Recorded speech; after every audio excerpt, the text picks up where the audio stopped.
been dealt after the game? It's our mentality. What's next mentality? We got guys in this organization that are very good, athletes, running backs, ball carriers, and we can be creative and get those guys in situations where they can be productive.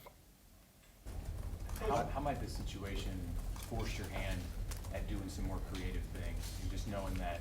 Or do you feel like you have to do whatever you can not to have playmakers on the sideline when you have some playmakers who are hurt?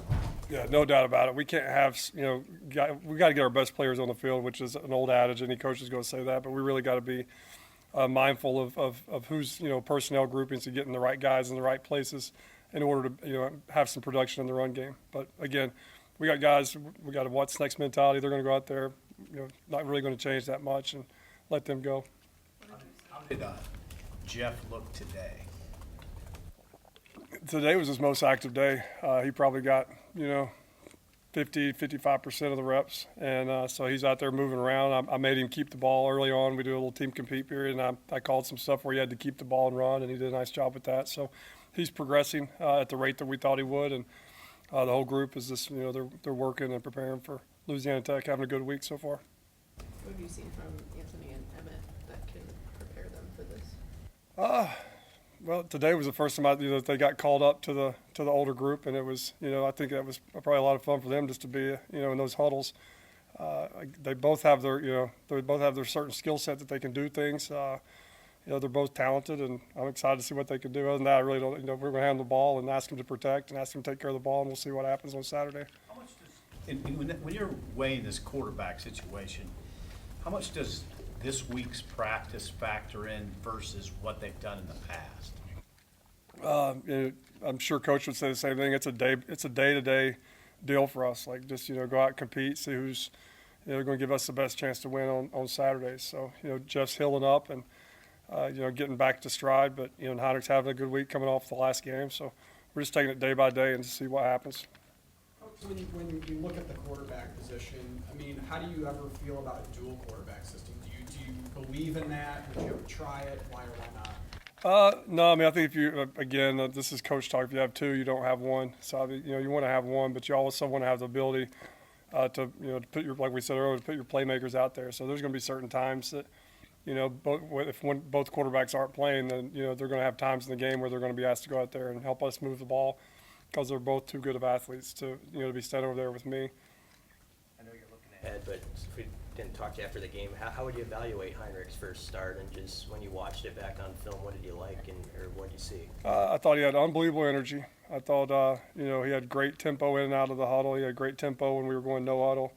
I think he ran with reckless abandonment. I think that he was, highly competitive. He took care of the ball. He got, they kind of closed in on him on that one fumble. But he did a nice job as many times as he carried the ball, protecting the football.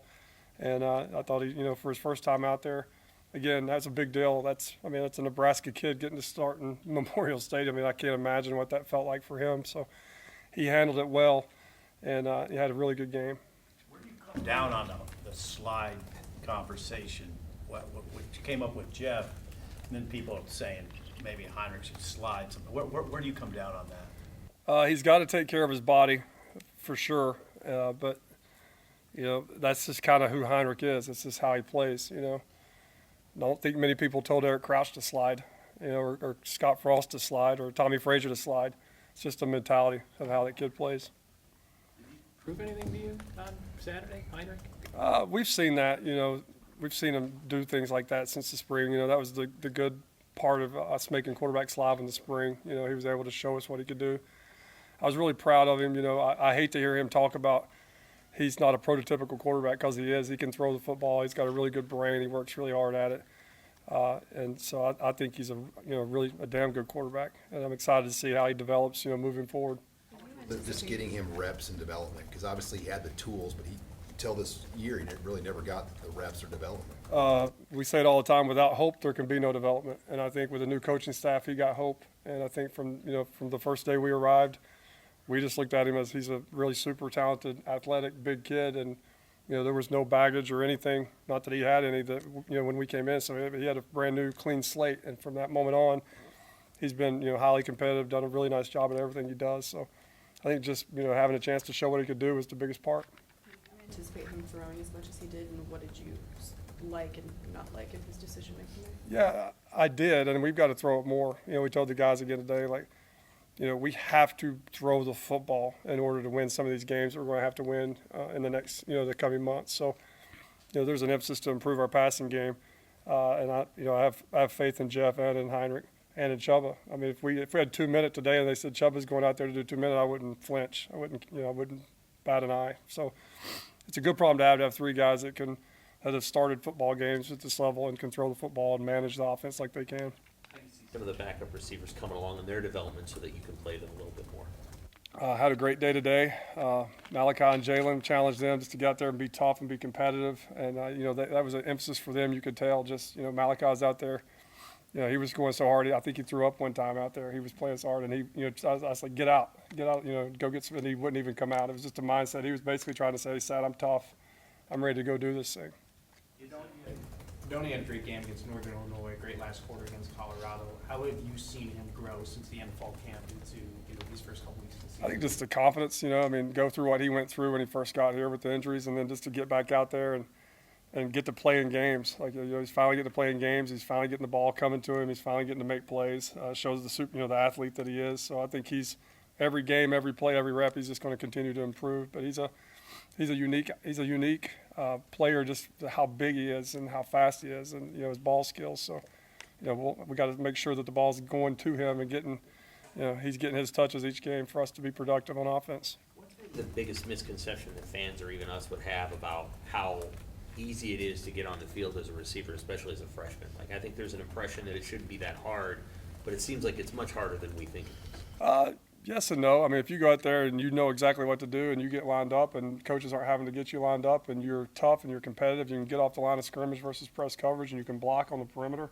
then you got a chance to go out there and play. But until you do that, it's not, you know, it's not church league. You don't get to just go out there because you want to. What do you know, or what do you think you know about the guys behind Anthony? And you talked a little bit about Emmett, but, you know, conceivably you'll need more than 2 backs the rest of the way to get through this thing in the Big Ten.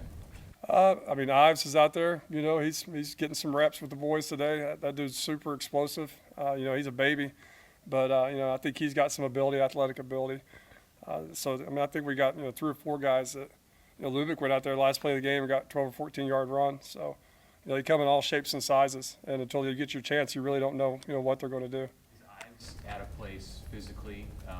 You know, I know he's listed at 185. I don't know if he's gained some size since he's been in the program, but where's he at physically to be able to hold up and play right now? Yeah, he's put on a little weight since that 185, and I think, you know, he physically would be able to withstand, you know, playing at this level. And, you know, it's just the mental reps of making sure that when he goes in there, you know, running back, you go in there and you don't know a protection, somebody can get killed. So, got to make sure he knows exactly what to do. And I think there will be a time this year where he's going to go out there and do some things for us. What are your impressions of Louisiana Tech's defense? What do they do, and what kind of challenge do you face on Saturday? Very sound defense. You know, the strength. I don't know if y'all got down on the field and saw Northern Illinois. That's a dang good football team. Like, they played really hard and they were very impressive physically. It's a great football team we beat.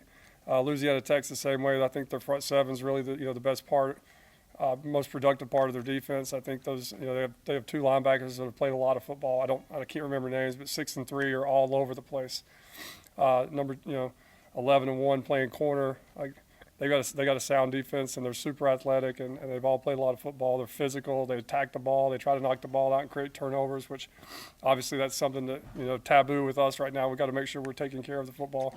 So, you know, they present a definite challenge for sure. All good. All right, see you guys.